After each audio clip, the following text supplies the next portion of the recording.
Halo rekan profesional, bertemu lagi di YouTube channel Deco Learning by Akaladia Group. Untuk rekan-rekan profesional yang baru pertama kali menyaksikan video ini, yuk dukung kami dengan cara apa? Dengan cara subscribe YouTube channel Deco Learning agar kami terus dapat membuat video-video menarik lainnya. Selamat menyaksikan video ini ya. Halo rekan-rekan profesional, kembali lagi di video Dynamic Talk by Deco Learning Akaladia Group.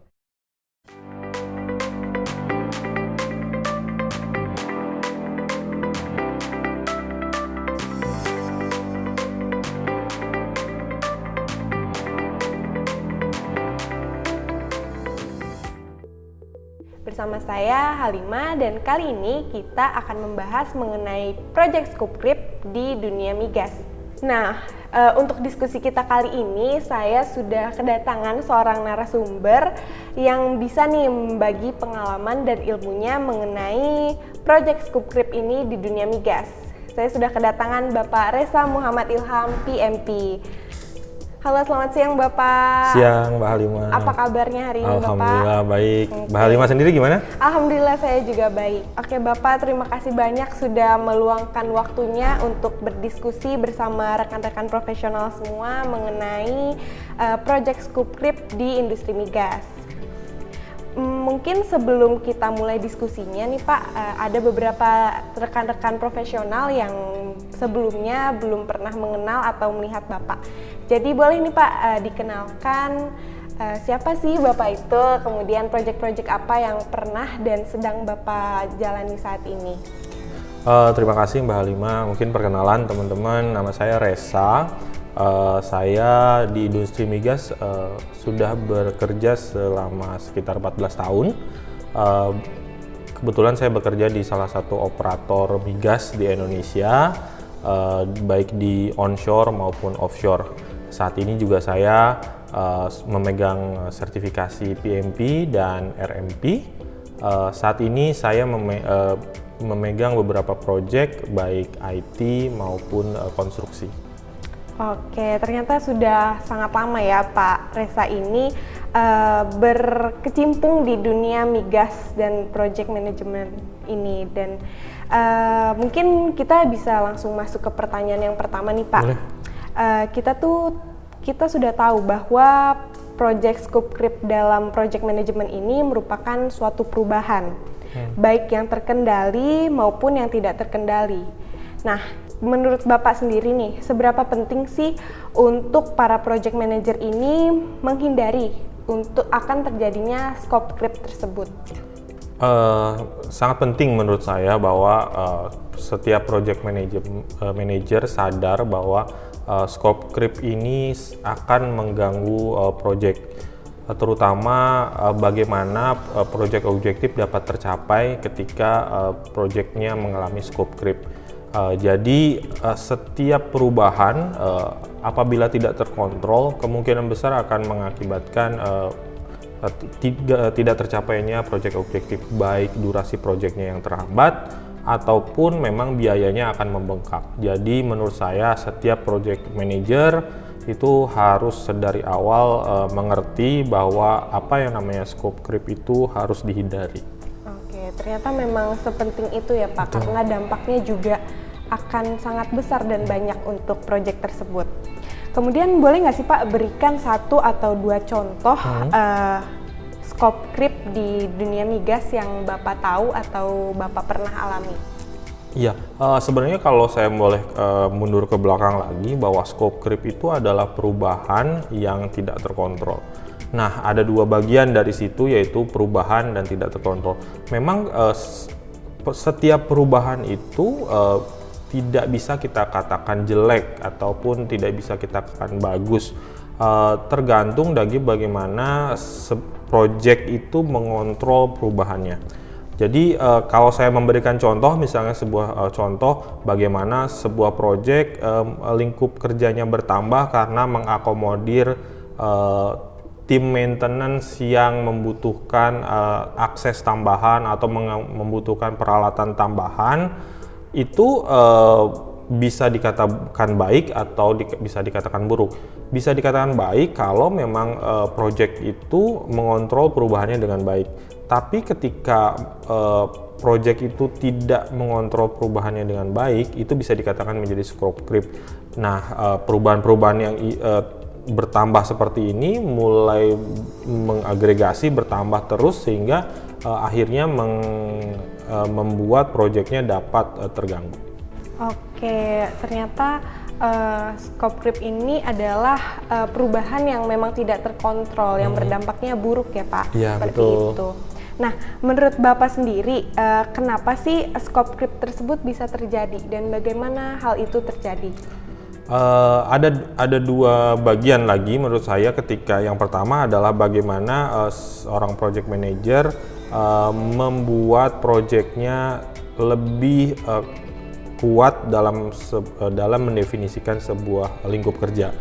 Ketika project manajernya dapat secara detail atau secara menyeluruh membuat lingkup kerjanya, ini juga akan membuat perubahan-perubahan tidak akan muncul pada saat proses eksekusi.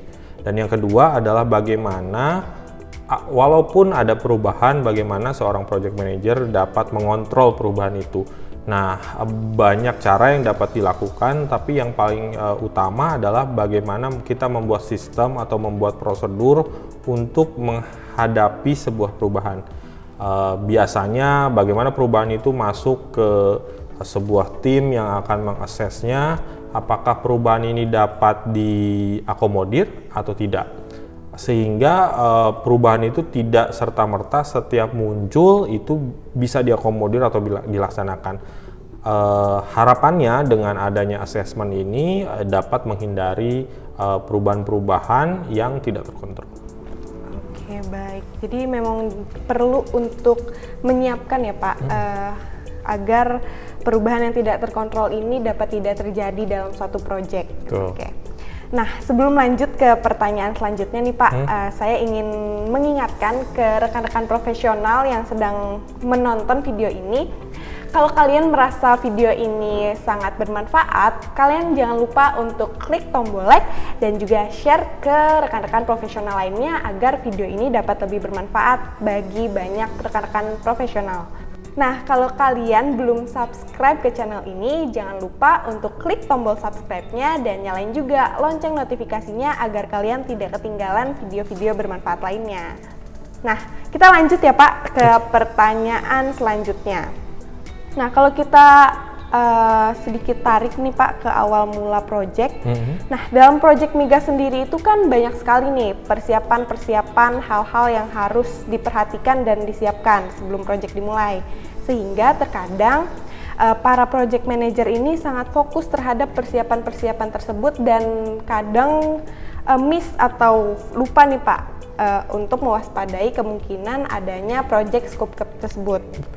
Nah, menurut Bapak gimana sih caranya agar para project manager ini lebih aware dan mengerti bahwa adanya kemungkinan project scope creep ini terjadi pada project mereka?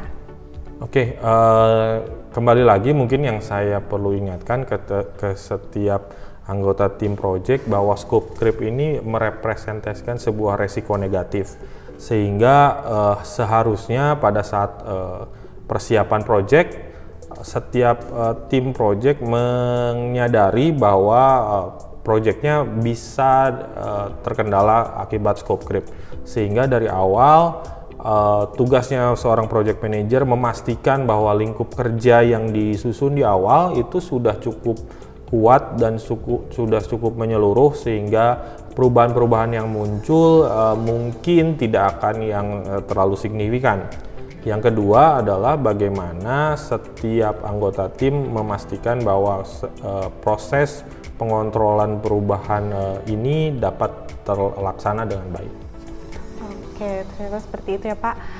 Nah, di sini juga ada ahli yang mengatakan bahwa project scope creep ini dapat dikendalikan secara internal oleh manajemen pengadaan yang baik, termasuk dalam mengelola semua strategi, kemudian operasional, kebijakan dan prosedur, koordinasi, dan pengambilan keputusan yang terkait dengan aktivitas pengadaan tersebut. Nah, kalau menurut Pak Reza sendiri, benar nggak sih scope creep itu dapat dikendalikan secara internal oleh manajemen pengadaan yang baik, atau malah sebaliknya nih Pak? Menurut saya salah satu aspek untuk mengelola scope creep adalah memang pengadaan. Jadi di setiap project memang ada kalanya ketika kita membuat sebuah kontrak, mungkin sebuah kontrak FVCI atau sebuah kontrak pengadaan barang, kita memang bisa membuat kontrak itu secara legal agreement itu menjadi tanggung jawab setiap kontraktor apabila ada perubahan-perubahan di luar skop awal.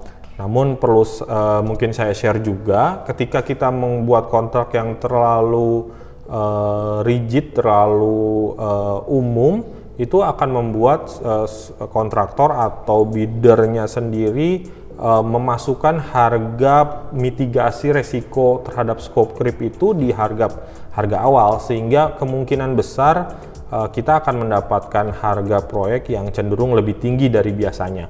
Nah, kita perlu memang secara pengadaan memiliki jalan tengah di situ. Jadi kita juga memberikan assurance bahwa lingkup kerja yang kita buat memang sudah kita assess dengan baik, sehingga apabila perubahan-perubahan yang terjadi memang tidak perubahan yang signifikan. Jadi kontraktor pun dapat memberikan harga yang kompetitif untuk kontrak-kontrak kita. Seperti itu. Oke, ternyata memang setidaknya bisa diantisipasi ya Betul, Pak dengan betul. persiapan pengadaan yang Iya. baik. Oke, nggak kerasa nih Pak, kita udah masuk ke pertanyaan yang terakhir. Nah, untuk pertanyaan terakhir ini saya meminta atau boleh dong nih Bapak Reza ini membagi tips agar kita selalu aware akan adanya scope creep dalam proyek yang dijalani. Mungkin salah satu tips yang saya bisa share itu adalah bagaimana kita menganggap setiap perubahan itu baik kecil maupun besar itu adalah sebuah perubahan. Jadi kalau kita mulai terbiasa merespon sebuah perubahan melalui prosedur yang berlaku, kita akan memastikan bahwa setiap perubahan baik kecil maupun besar itu sudah diassess ataupun sudah dinilai secara keseluruhan untuk dapat dikerjakan atau tidak dikerjakan. Nah, dengan ini biasanya memang scope creep itu mulai dari perubahan yang kecil-kecil gitu. Kecil-kecil kita maklumi sehingga bertumpuk dan menjadi besar. Jadi perlu diwaspadai nih untuk perubahan yang kecil. Kalau perubahan yang besar mungkin banyak orang yang ngelihat sehingga lebih kita awasi dengan baik. Tapi ketika perubahan-perubahan kecil ini walaupun kecil tapi mungkin ada 100-200 perubahan, itu juga akan mengimpact terhadap project. Jadi tips saya adalah waspada terhadap perubahan yang kecil, tetap treat perubahan yang kecil ini seperti perubahan yang besar. Kita harus assess dengan baik sehingga tetap menjamin project kita berhasil. Oke, baik. Jadi kita harus lebih peka ya Pak Betul. terhadap perubahan sekecil apapun Iya, yang terjadi, karena bisa aja menjadi dampak yang besar juga ke depannya. Oke, baik. Ternyata menarik banget nih Pak pembahasan kita mengenai project scope creep, terutama di industri migas yang Bapak geluti. Nah, banyak banget ilmu baru yang bisa kita dapat dari Pak Reza ini. Oke, terima kasih banyak Pak Reza sudah Sama-sama. meluangkan waktunya dan membagi ilmunya dalam diskusi kita kali ini. Nah, untuk rekan-rekan profesional yang sudah menonton video sampai saat ini, kalau kalian merasa video ini bermanfaat untuk kalian, jangan lupa di-like dan di-share ke rekan-rekan profesional agar video ini dapat bermanfaat juga untuk mereka. Dan untuk rekan-rekan profesional yang belum subscribe channel ini, jangan lupa untuk diklik tombol subscribe-nya dan diklik lonceng notifikasinya agar kalian gak ketinggalan video-video bermanfaat lainnya. Saya Alimatus Syadia, pamit, dadah! Halo rekan-rekan profesional, jika Anda menyukai video ini, yuk dukung kami dengan cara subscribe, like, and share video ini. Nah, untuk rekan-rekan profesional juga yang ingin memberikan masukan ataupun saran, langsung saja tulis di kolom komentar di bawah ini. Semoga video ini bermanfaat ya untuk rekan-rekan profesional. Sampai jumpa kembali di video Dynamic Talk berikutnya.